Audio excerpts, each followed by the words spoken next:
Thank you, Madam Deputy Speaker. I beg to move that this House disagrees with the Lords in their Amendment 1. I am, however, delighted that the bill to create this exciting new agency has returned to this House and that I am able to speak to it today for the first time in my role as Minister for Science, Research and Innovation. I'd like to pay tribute to my ministerial colleague, Lord Callanan, for his work on the bill in the other place. Not for the first time in matters scientific, their lordships at the other end have held our minister very busy on the front bench, and also to my honourable friend, the member for Derby North, who so capably led this bill through when it was first before the House. There are 15 amendments for our consideration tonight. 14 of those were brought forward and supported by the Government, and I'll summarise them very quickly. Amendments 2 to 8 relate to changes the Government made in response to the Delegated Powers and Regulatory Reform Committee's report on the bill, and in doing so we've demonstrated the seriousness with which we take the DPRRC's recommendations and the Government's commitment to acting upon them. The effect of these amendments is to omit Clause 10 of the bill, which contained a broader power to make consequential provision, and replace it with a narrower and more specific power in Clause 8. The new power can only be used in consequence of regulations dissolving ARIA. Other amendments are needed to tidy up the rest of the bill and reflect this change. I hope these changes are in general welcome. Amendments 9 and 10 remove a power for ARIA to pay pensions and gratuities determined by the Secretary of State to non-executive members. We've tested this thoroughly and are content that, in ARIA's specific case, that power is not needed. Again, these two amendments reflect the usual process of improving the bill in response to scrutiny and the expertise that colleagues here, and, if I may say in particular in the other place, have brought to bear. Moving now to Amendments 11 and 13, Madam Deputy Speaker, which remove the amendments previously included in the bill that had the effect of reserving ARIA. I've had productive discussions on this with my ministerial colleagues in Wales, Scotland and Northern Ireland to reiterate the importance of ARIA and our broader science policy to help strengthen the Union, and I'm delighted that they share my vision and ambition for ARIA and that we've reached an agreement on the independence of ARIA, a memorandum of understanding which is a shared commitment to safeguard the organisation's most important characteristics and which means the reservations are not needed. I'm delighted to be able to report that legislative consent motions have been passed in all three devolved legislatures on the basis of this agreement, and I similarly commend it to the House. The last government amendments are Amendments 12, 14 and 15. These apply some relevant obligations to ARIA that would normally apply automatically to public authorities listed in the FOI Act. The amendments provide for ARIA to be treated as a public authority for the purposes of the Data Protection Act 2018, the Income Tax, Earnings and Pensions Act 2003, the Enterprise Act 2016 and the Small Business Enterprise and Employment Act 2015, and amend various regulations and the UK GDPR to reflect this. This ensures ARIA is treated in the same way as a public organisation normally would in these important areas. I'll happily give way. I'm very grateful, and he will know that in the previous discussions this question of freedom of information had come up before. Wouldn't it be much simpler just to make ARIA subject to the Freedom of Information Act? And in the current climate, wouldn't that reassure the public? Well, it may reassure the public, but we also have to take into consideration the importance of, to succeed, ARIA world-class scientists recruited here to lead in cutting-edge science can be sure that they won't be tied up, it's a very small staff, in answering 101 often spurious freedom of information requests from the media, who are keen on running stories. So we want to make sure this agency is accountable properly, but not to be bogged down in what can be, Madam Deputy Speaker, hugely onerous freedom of information requests. So in that connection, could you give the House some brief guidance on what he, as the accountable minister, would expect by way of discussion and influence over corporate plans and budgets and onward reporting to the House?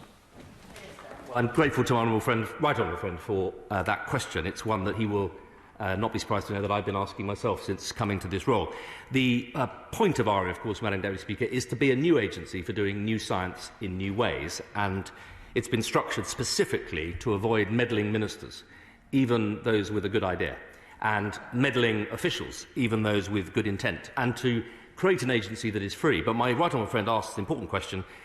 As we appoint the CEO and the Chair, as the framework agreement, which will set out, a bit like a subscription agreement, the operating parameters of the agency, is in due course published, then each year ARIA will have to report on its own stated plans, and crucially, and I know he'll be reassured by this, as is so often not the case in scientific endeavour, report where happy failure has occurred so that we don't continue to pour more money into scientific programmes that have not succeeded. And we want ARIA to be free to be honest about that and not embarrassed, and to be able to announce that. And that will be annually accountable through the framework agreement.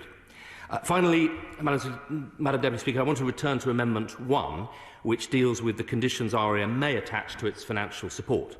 This arose from a series of important discussions in the other place relating to the duty of ARIA to commercialise IP that may be generated, which I'm keen to address properly.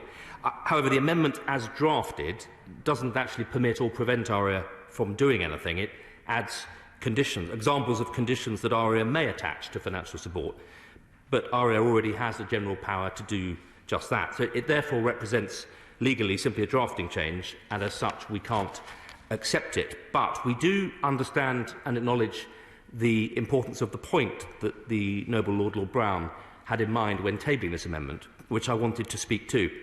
It's excuse me, it is our firm belief that whilst it's not appropriate at this stage in legislation to specify ARIA's contracting and granting arrangements to be spelled out, we do recognise the importance of substance of the concerns that underlie this amendment, namely that ARIA should have a duty to the taxpayer to ensure that it's not hemorrhaging intellectual property of value to the UK, and I will come in a moment to outline our position on those. The amendment focuses principally on overseas acquisition of IP, relating to the principles on which the government intervenes in foreign takeovers of UK businesses, particularly where those businesses have benefited from public investment in R&D activities.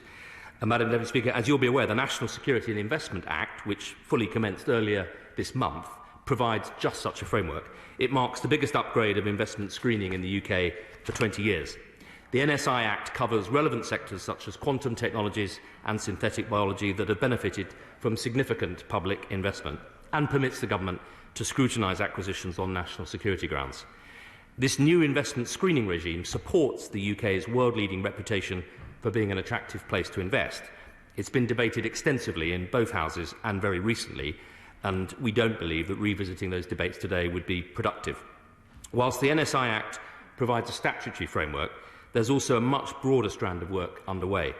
As the Science Minister, I take very seriously, as you would expect, the security of our academic and research community, and there have been a number of measures taken in the last few months to strengthen our protections and over the last 2 years. We're working closely with the sector to help it identify and address risks from overseas collaborations while supporting academic freedom of thought and institutional independence.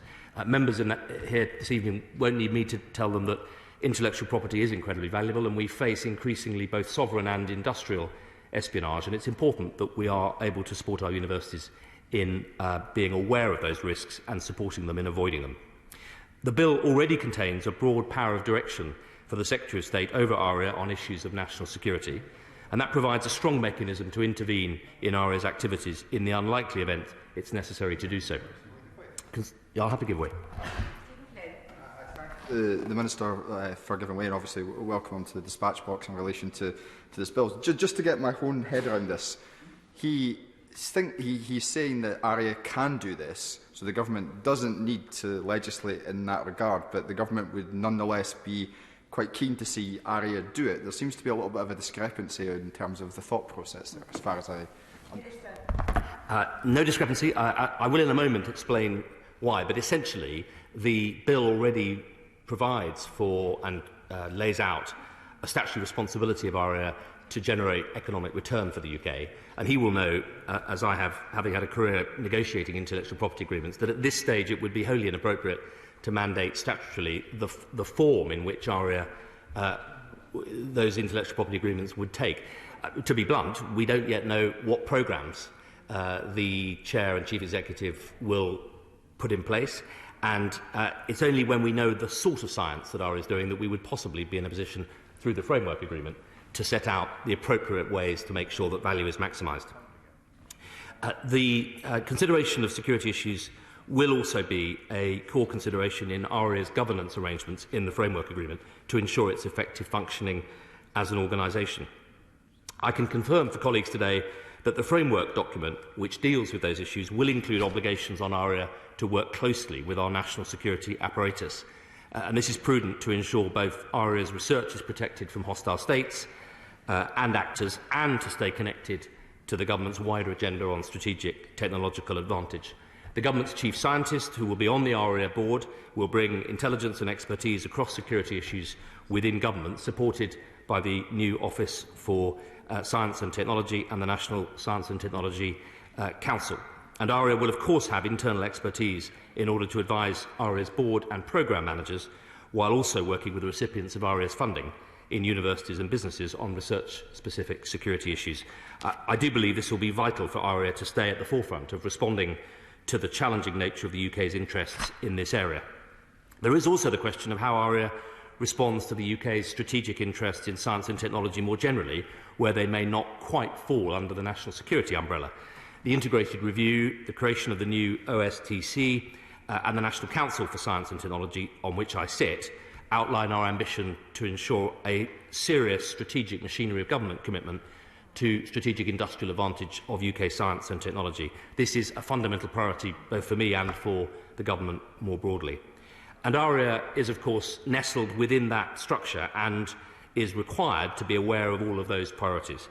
But we must keep its role in perspective. It is only a small, or will only be, a small part of the landscape in which we're explicitly seeking to make independent of government and free to explore new funding approaches. The whole point of ARIA is to be a new agency to do new science in new ways.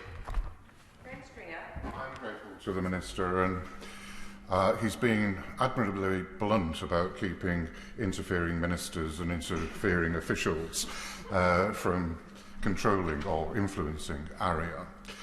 But there is also influence from the scientific establishment, who have got their own programmes and would like the sums of money in ARIA to go into their particular programmes.